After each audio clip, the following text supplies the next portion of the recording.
형제와 여러분 안녕하세요. 오늘은 6월 5일 수요일 기도 가장 중요한 준비라는 제목으로 사도행전 1장 12절부터 26절까지를 묵상합니다. 12절 제자들이 감나온이라 하는 산으로부터 예루살렘에 돌아오는 이 산은 예루살렘에 가까워 안식일에 가기 알맞은 길이라.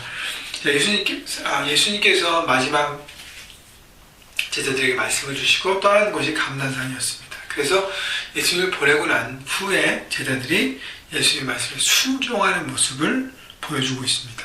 예수님께서 뭐라고 그러셨어요? 모여서 기다리라고 그랬습니다. 언제까지요? 성령께서 임하실 때까지. 성령의 권능을 받아야 예루살렘 온 유대와 사마리아 땅까지 내 증이 되는 나의 사명을 감당할 수 있다고 말씀하셨습니다. 자, 그리고 기다림은 어떤 훈련이냐면 나 중심에서 하나님 중심으로 살아가는, 주님 중심으로 살아가는 훈련을 하라는 것이죠. 여러분, 내 중심으로 사는 사람은 기다리지 못합니다. 왜냐하면 내가 뭔가를 해야 되기 때문에, 내 계획대로 움직이기 때문에 기다리지 않습니다.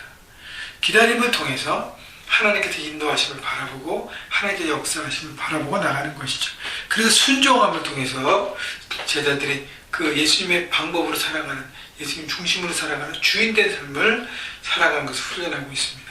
자, 그래서 13절 들어가 그들이 유하는 다락방으로 올라가니, 자, 그래서 그들이 함께 예수님과 만났고 거했던 다락방에 올라가, 마가의 다락방이죠. 거기에 이제 11명의 제자들과 13절에 보면, 그리고 14절 여자들과 예수의 어머니 마리아와 예수의 아우들과 더불어 마음을 같이 하고 오로지 기도에 힘쓰더라. 그리고 예수님의 가족과 예수님을 따랐던 여인들과 제자들이 함께 모여서 그들이 한때한 것은 더불어 마음을 같이 하여 오로지 기도에 힘쓰더라 라고 얘기합니다. 자, 기다림이 주님 중심으로 살아가는 훈련이지만, 그래서 우리가 패시브해야 되지만, 그러나 우리가 액티브해야 될 부분이 뭐냐면, 그냥 기다린다고 해서 넉넉 기다리는 것이 아니라 기도에 힘쓰는, 하나님께서 역사하실 통로를 바라보고 기도하면서 나아가는, 그래서 우리의 삶이 액티브가 되기 위해서는 기도해야 한다는 것입니다. 중요한 것은요, 더불어 마음을 같이 했어요. 그래서 여러분, 삶의 현장에서, 가정에서, 직장과 또 교회에서 여러분이 속해 있는 그룹과 사람들과 함께 마음을 합하여야 합니다. 그래서 기도해야 합니다. 합하지 않으면 함께 기도할 수 없습니다. 그렇기 때문에 마음을 합하는 것이 먼저고, 그리고 함께 기도하며 하나님의 뜻을 구할 때 하나님께서 이루어지심의 우리의 기도를 통해서 되어짐을 우리가 보고 따라갈 때 그것이 우리의 삶의 가장 축복이라고 저는 생각합니다. 15절 모인 무리의 수가 약 120명이 다 되더라. 그러니까 120명 정도가 그 다락방에 함께 모였습니다. 그때 베드로가 그 형제들 가운데 일어서서 이르되, 형제들아, 성령이 다윗의 입을 통하 예수 잡는 자들의 길잡이가 된 유다를 가리켜 미리 말씀하신 성경이 응하였으니 마땅하도다.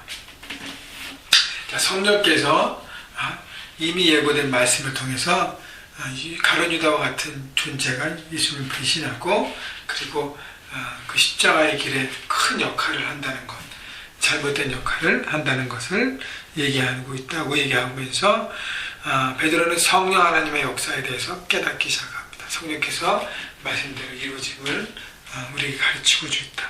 17절 이 사람은 본래 우리 수 가운데 참여하여 이 직무의 한 부분을 맡았던 자라.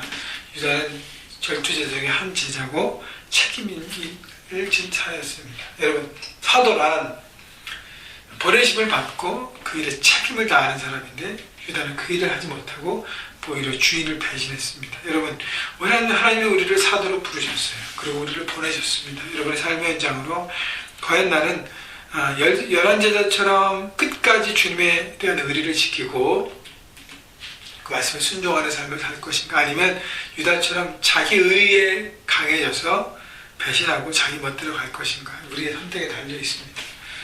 자, 그래서 우리 하나님께서 우리를 믿고 맡기신 그 책임 가운데 여러분의 모든 사명들을 감당하기를 바라고요. 21절로 넘어가면, 이러함으로 요한의 세례로부터 우리 가운데서 올려가 가신 날까지 주 예수께서 우리 가운데 출입하실 때에 항상 우리와 함께 다니던 사람 중에 하나를 세워 우리가 더불어 예수께서 부활하심을 증언할 사람이 되게 하여야 하리라 하거늘.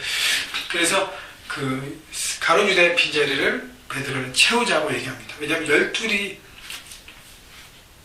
하나님의 성경에서 나온 그 완벽한 숫자를 12이라고 얘기하고, 하나님의 백성을 대표할 때 이스라엘 백성도 12지파잖아요. 그리고 예수님의 제자도 12제자였습니다. 그래서 12이 완전한데 지금 11이 됐으니까 채우는 것이죠. 그래서 체험을 통해서 하나님의 뜻을 우리가 함께 온전하게 한 마음이 돼서 이루겠다는 그 뜻을 보여주고 있는 것입니다. 근데 조건이 뭐예요? 요한의 예수님이 올라가신 날까지, 예수님이 승천하는 날까지 3년 동안 함께 했던 사람, 우리가 하나님의 우리를 사도로 부르셨는데 조건이 뭐냐면 하나님과 동행하는 사람이라는 것이죠. 예수 그리스도를 영접하고 하나님의 자녀가 된 그때부터 지금까지 주님과 동행하고 있는 사람, 그리고 그 역할은 뭐냐면 부활하심을 증언해야 되기 때문에 부활에 대한 확신이 있고 그것을 기쁨으로 말할 수 있는 사람을 선택합니다. 자, 24절, 그들이 기도하여 이르되 무사람의 마음을 아시는 주여, 이 두 사람 중에 누가 주님께 택하신 바 되어 봉사와 및 사도의 직무를 대신할 자인지를 보이시옵소서. 자, 그래서 그들이 여러 사람 중에서 추천하는 중에 두 사람을 마지막으로 최종적으로 선택하고 둘을 놓고 하나님 앞에 기도합니다. 하나님, 어떤 사람이 우리에게 더 맞습니까? 어떤 사람이 하나님께서 예비하신 사람입니까? 여러분, 모든 결정에서 기도로 선택하라는 것이죠. 나는 이 사람이 좋고 나는 저 사람이 좋고 할 수 있지만 주님의 마음이 어떤 것인가, 주님의 뜻이 어떤 것인가 늘 궁금해하고 늘 기다리고 구할 때 우리는 하나님의 뜻을 함께 이루어갈 것입니다. 자, 그렇기 때문에 여러분, 기도가 너무너무 중요한 것이에요. 여러분, 제자들은 기도로 성령의 임재를 기다렸습니다. 주님의 말씀에 순종했습니다.